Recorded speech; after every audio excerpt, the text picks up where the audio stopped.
Xin chào các bạn. Trong mấy ngày hôm nay, cái tên Chechnya bỗng trở nên nổi tiếng trên báo chí và các trang mạng xã hội của Việt Nam và thế giới hơn bao giờ hết. Khi mà có tới 12.000 người tình nguyện Chechnya đã tập trung ở quảng trường trung tâm thủ đô Grozny để thể hiện sự ủng hộ với Liên bang Nga và sẵn sàng trợ giúp các mục tiêu của Nga. Tuy nhiên, đây không phải là lần đầu tiên cái tên Chechnya được nhắc tới nhiều đến vậy. Trên thực tế, nước Cộng hòa Chechnya từ nhiều năm nay đã trở thành cái nôi sản sinh ra những chiến binh được mệnh danh là con chó sói. Trong quá khứ, Chechnya đã từng khiến lực lượng vũ trang của một trong những siêu cường hàng đầu thế giới là Liên bang Nga phải khốn đốn. Và hiện nay, đó vẫn là nỗi ám ảnh của những người dân châu Âu mỗi khi nhắc đến cụm từ đặc nhiệm Chechnya. Vậy quốc gia này ở đâu và điều gì khiến cho Chechnya trở thành nỗi khiếp sợ của thế giới? Trước khi 5 phút thôi trả lời câu hỏi này thì các bạn đừng quên nhấn thích và đăng ký kênh để không bỏ lỡ bất kỳ video mới nào từ 5 phút thôi nha. Chechnya hiện là một nước cộng hòa thuộc Liên bang Nga. Nằm ở phần phía đông của vùng núi Bắc Caucasus, Chechnya hầu như bị bao quanh bởi các lãnh thổ của Liên bang Nga. Ở phía tây, Chechnya có biên giới chung với Cộng hòa Bắc Ossetia Alania và Cộng hòa Ingushetia thuộc Nga. Ở phía bắc giáp với vùng lãnh thổ Stavropol Krai và phía đông giáp với Cộng hòa Dagestan thuộc Nga, còn phía nam giáp với Cộng hòa Georgia. Cộng hòa Chechnya có diện tích 17.300 km2, nhưng dân số chỉ có hơn 1,4 triệu người, theo số liệu thống kê năm 2020. Đây là nơi sinh sống của người Chechnya bản địa, cùng một nhóm thiểu số người Nga, người Kurmisk, người Ingus và một loạt các nhóm nhỏ và chủ yếu theo Hồi giáo Sunni. Có hai ngôn ngữ được sử dụng ở đây, đó là tiếng Chechnya và tiếng Nga. Trong đó, tiếng Chechnya là một trong những ngôn ngữ được nói nhiều nhất ở Caucasus, với khoảng 2 triệu người sử dụng, chủ yếu ở Cộng hòa Chechnya và các cộng đồng người Chechnya trên khắp nước Nga. Phần nhỏ còn lại là ở châu Âu, Jordan, Trung Á và Georgia. Nằm dọc theo sông Sanja, dưới chân dãy Sanja của Caucasus, Grozny là thủ đô và là thành phố lớn nhất của Cộng hòa Chechnya, với diện tích 324,2 km2 và dân số khoảng 300.000 người. Trước đây, Grozny được xem là một pháo đài quân sự của Nga. Vốn là một mảnh đất khá nóng bỏng do các cuộc chiến tranh nổ ra trong khu vực vào những năm 1990 và đầu những năm 2000. Chechnya đã gắn chặt ký ức của mọi người, hầu hết thường mang hàm ý tiêu cực là nguy hiểm và không ổn định. Tuy nhiên, thực tế hiện nay cho thấy tình hình an ninh ở đất nước này đã thực sự ổn định. Bằng chứng là vào năm 2016, Grozny đã trở thành nơi đăng cai rất thành công Hội nghị quốc tế hàng năm của các lãnh đạo cấp cao phụ trách an ninh, với sự tham gia của gần 1.000 đại biểu đến từ hơn 70 quốc gia. Có thể thấy, trong khi không ít điểm nóng trên thế giới vẫn chưa im tiếng súng của nạn khủng bố, thì việc tổ chức thành công một hội nghị về an ninh tại đây chính là minh chứng cho thấy sự thanh bình đã thực sự trở lại ở Chechnya.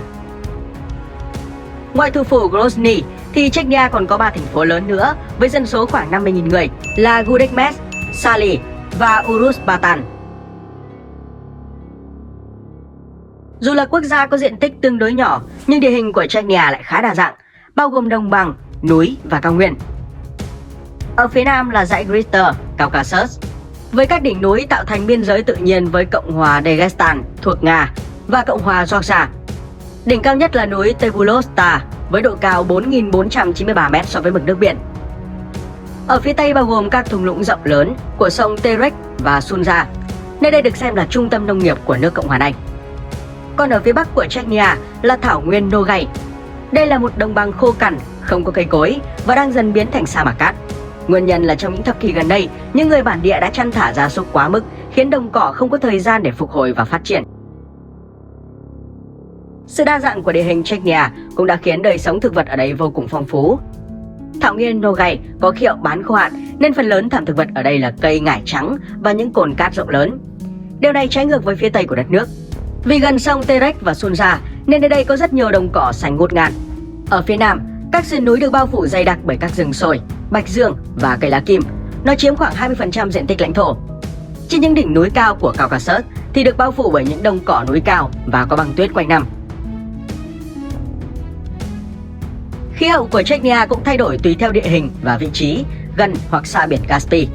Nhưng nhìn chung quốc gia này có kiểu khí hậu lục địa với mùa đông lạnh và mùa hè nóng ẩm. Nhiệt độ trung bình vào tháng Giêng, tháng lạnh nhất, dao động từ -3 đến -5 độ C. Và vào tháng 7, tháng nóng nhất là từ 23 đến 25 độ C. Ở vùng núi, khí hậu lạnh hơn và có sự thay đổi nhiệt độ đột ngột.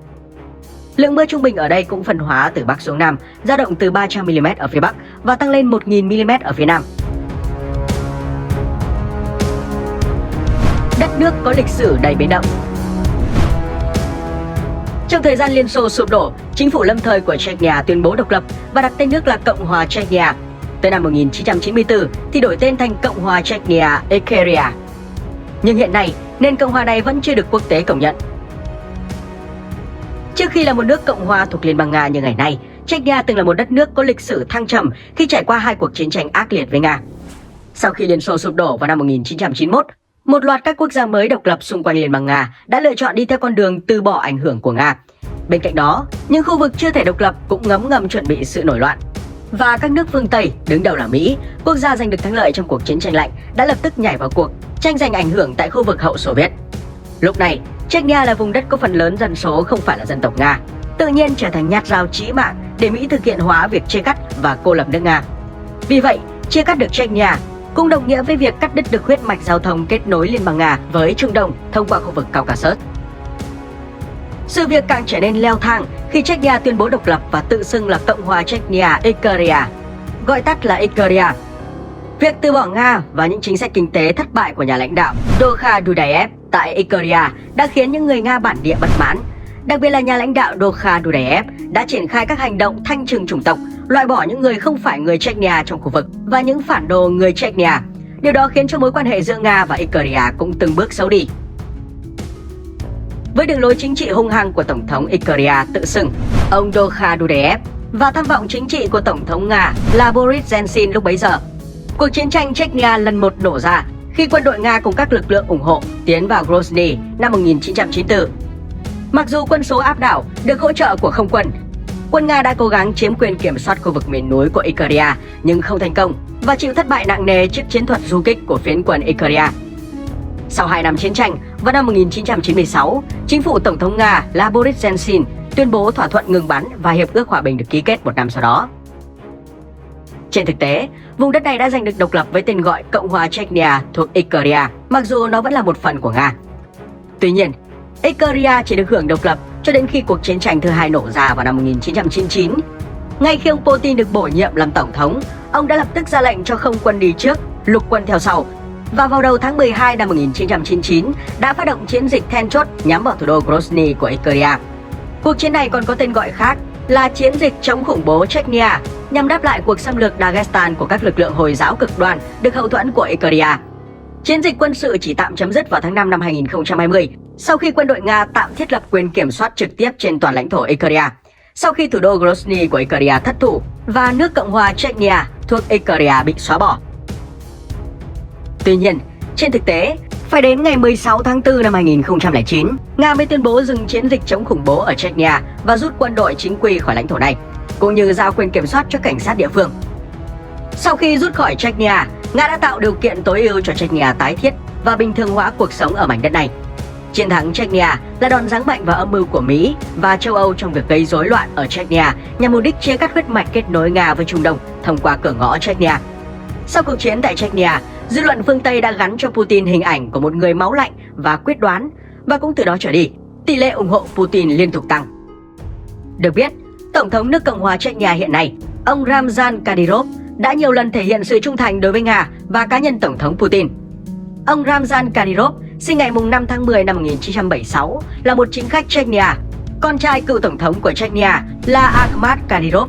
Đây là người lên nắm quyền ở Chechnya vào năm 2003 sau khi Nga đánh sập chính quyền ly khai Chechnya Ikaria. Vào ngày 1 tháng 3 năm 2006, ông Ramzan Kadyrov đã được Tổng thống Putin giao cho chức vụ thủ tướng, và tới tháng 2 năm 2007, Kadyrov đã được đưa lên làm Tổng thống ngay sau khi ông bước sang tuổi 30. Có thể thấy, cả ông Ramzan Kadyrov và cha của mình đều nhận được sự hậu thuẫn rất lớn của ông Putin trong tiến trình tiêu diệt lực lượng của nhà nước ly khai là Cộng hòa Chechnya Ikaria để lên nắm quyền. Bởi vậy, việc ông Kadyrov tuyên bố trung thành với Nga là điều vô cùng dễ hiểu. Đất nước có quân đội khiếp sợ nhất thế giới. Đặc nhiệm Chechnya, hay còn được gọi đến là đội quân Chechen, là lực lượng vô cùng đặc biệt ở Chechnya. Trước đây, đội quân này bao gồm hàng nghìn người dân tộc Chechnya có vũ trang, đã cống hiến cho sự nghiệp ly khai của Chechnya, cũng như tham gia chiến đấu chống lại lực lượng vũ trang của Liên bang Nga. Ít ai biết rằng, chính những con người ấy đã từng cầm súng chống lại quân đội Nga và nhiều lần khiến lực lượng vũ trang siêu cường hàng đầu thế giới phải khốn đốn. Ngày nay, họ Họ đã quy phục dưới trướng của Nga và trung thành tuyệt đối với Tổng thống Vladimir Vladimirovich Putin. Những tình nguyện viên của đất nước này luôn sẵn sàng thực hiện mọi nhiệm vụ do Tổng thống Nga chỉ thị. Quân đội Chechnya nổi tiếng là quân đội thiện chiến bậc nhất thế giới, đặc biệt là không có khái niệm bắt giữ tù binh và không bao giờ tham gia đàm phán.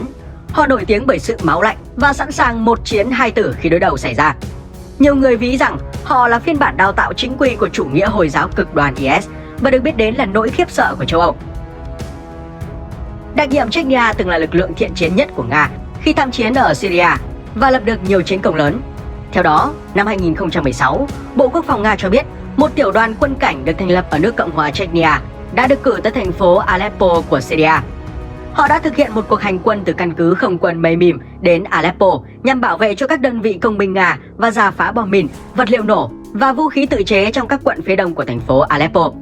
Một trong những nhiệm vụ then chốt của lực lượng quân cảnh là bảo vệ các bệnh viện dã chiến của Liên bang Nga đang thực hiện sứ mệnh nhân đạo ở Aleppo. Ngoài ra, lực lượng quân cảnh còn tham gia huấn luyện cảnh sát Syria, cùng tham gia nhiều hoạt động khác. Trong những ngày gần đây, chiến sự đang diễn ra ác liệt ở gần thủ đô Kiev, Ukraine, khi quân Nga tiến vào ngoại ô thành phố nhằm chiếm quyền kiểm soát thủ đô và lật đổ chính quyền của Tổng thống Volodymyr Zelensky. Ngay sau đó, vào ngày 25 tháng 2, đã có tới 12.000 người tình nguyện Chechnya đã tập trung ở quảng trường trung tâm thủ đô Grozny để thể hiện sự ủng hộ với Nga và sẵn sàng trợ giúp các mục tiêu của Nga. Tuy nhiên, họ sẽ chỉ được triển khai khi Tổng tư lệnh tối cao Putin ra lệnh. Về kinh tế, Chechnya từng là mảnh đất giàu có nhờ có dầu lửa, nhưng nền kinh tế và cơ sở hạ tầng đã sụp đổ hoàn toàn sau nhiều năm chiến tranh giữa lực lượng ly khai và quân đội Nga, cộng với bạo lực do nạn cướp bóc có vũ trang và tội phạm có tổ chức. Năm 1994, những người ly khai dự định đưa vào sử dụng một đồng tiền mới, đồng Naha, nhưng điều này đã không thể diễn ra bởi quân đội Nga đã tái chiếm Chechnya trong cuộc chiến tranh Chechnya lần thứ nhất. Với hậu quả chiến tranh, gần 80% tiềm năng kinh tế Chechnya đã bị phá hủy. Theo chính phủ Nga, hơn 2 tỷ đô la đã được chi ra cho việc tái thiết nền kinh tế Chechnya từ năm 2000. Ngày nay, nguồn thu chính của đất nước là dầu mỏ và nền kinh tế dựa trên cơ sở của một số ngành như năng lượng, chế tạo máy, công nghiệp chế biến nông sản, du lịch, công nghiệp vật liệu xây dựng, giáo dục và y tế. Nhánh kinh tế duy nhất được khôi phục khá tốt và được xem là xương sống của nền kinh tế ở Chechnya là ngành công nghiệp dầu khí, với các mỏ dầu tập trung chủ yếu ở thung lũng sông Sunza và hoạt động lọc dầu tập trung ở Grozny. Còn nông nghiệp phần lớn tập trung ở các thung lũng Terek và Sunza với các sản phẩm như ngũ cốc, củ cải đường, khoai tây. Hiện nay, chính quyền đất nước Cộng hòa Chechnya đang tiếp tục đầu tư xây dựng nhiều công trình dân sinh và khuyến khích các doanh nghiệp Nga, doanh nghiệp nước ngoài đầu tư vào phát triển. Đáng kể nhất là một dự án mang tên Trung tâm Đào tạo Quốc tế các lực lượng đặc nhiệm. Cùng với đó, một trung tâm mang tầm quốc gia phục vụ cho mọi đối tượng trong lĩnh vực giáo dục đào tạo cũng được giới thiệu với các đối tác, các doanh nghiệp tiềm năng trong và ngoài nước Nga. Đó là trường đại học quốc tế tại Chechnya. Bỏ qua những bất ổn về an ninh chính trị trước đây, thực tế hiện nay cho thấy tình hình an ninh ở Chechnya đã thực sự ổn định. Lượng khách du lịch trong và ngoài nước đến Chechnya tiếp tục tăng lên hàng năm.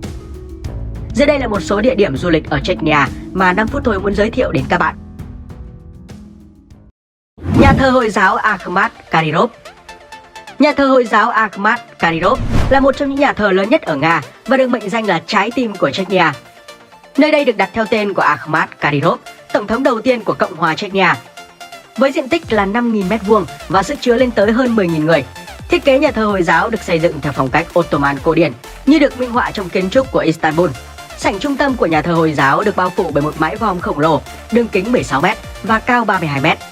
Chiều cao của 4 tháp là 62 m, khiến chúng trở thành một trong những tháp cao nhất ở miền Nam nước Nga. Các bức tường bên ngoài và bên trong của nhà thờ Hồi giáo được làm bằng đá cẩm thạch và đá vôi, trong khi nội thất được trang trí bằng đá cẩm thạch trắng.